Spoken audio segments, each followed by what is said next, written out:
Welcome dears. आज का lecture में हम लोग बेल्ट्रॉन के बारे में चर्चा करेंगे।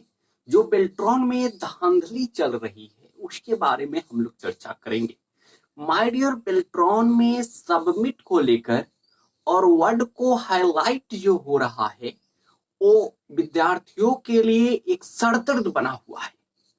बच्चे जो सर्वर प्रॉब्लम के कारण जो बच्चों को विद्यार्थियों को परेशानी झेलनी पड़ रही है वह एक काफी ही चिंताजनक है।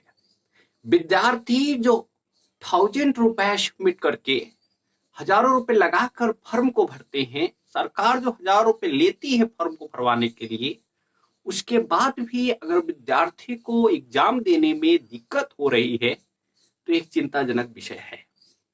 बच्चे एग्जाम दे रहे हैं सर्वर प्रॉब्लम के कारण। मैं ये नहीं कह रहा हूं कि उस सेंटर के गड़बड़ी होने का, मैं जानता हूं कि सर्वर प्रॉब्लम के कारण होता है, सभी जानते हैं कि सर्वर प्रॉब्लम के कारण होता है।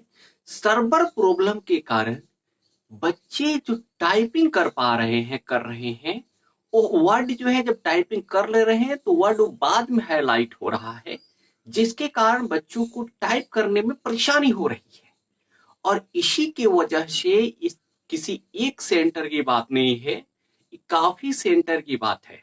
जैसे आपका JMD सेंटर जो पटना में है, ION digital zone, Ganga digital zone, Shubham जैसी डिजिटल ऑनलाइन एग्जाम सेंटर, इसी बात को लेकर इस सेंटर में यानी कि शुभम जैसी डिजिटल ऑनलाइन एग्जाम सेंटर में 7 तारीख का एग्जाम जो है वो फर्स्ट और सेकंड शिफ्ट को कैंसिल कर दिया गया था, इसी मामला को लेकर कि उसमें सर्वर का प्रॉब्लम था। और ये बहुत सारे सेंटर पर ये प्रॉब्लम चल रहा है। मैं आपको बता तो रहा हूं कि यही जो हाईलाइट का प्रॉब्लम है, सबमिट का जो प्रॉब्लम है, ये बच्चे के लिए सिरदर्द बना हुआ है। जब भी बच्चे सेंटर से निकल रहे हैं केवल उनका यही बात हो रहा है कि वो वर्ड का जो हाईलाइट हो रहा था वह जो है बाद में हो रहा था, टाइप करने के बाद हो रहा है, और जो वर्ड हमको टाइप करना है वो जो है हाईलाइट ही नहीं हो रहा है। इससे क्या होगा, जो वर्ड हाईलाइट हो रहा है अगर उसी को आप बार बार टाइप करेंगे तो इससे जो है वो आपको गलत दिखाएगा, तो बच्चा जो ऐसे ही फेल हो जाएगा। आपके लिए जानकारी के लिए बता दूं कि बहुत सारे सेंटर पर जो एग्जाम कैंसिल किए गए हैं इस सेंटर पर, और केवल आज नहीं प्रीवियस साल में भी एग्जाम जो है कैंसिल किए गए थे और उसका भी री एग्जाम होता है बिहार में। तो इसका जो है बेल्ट्रॉन का री एग्जाम होगा कि नहीं होगा, उसके बारे में क्या राय है आपका, आप कमेंट में कुछ बताइए।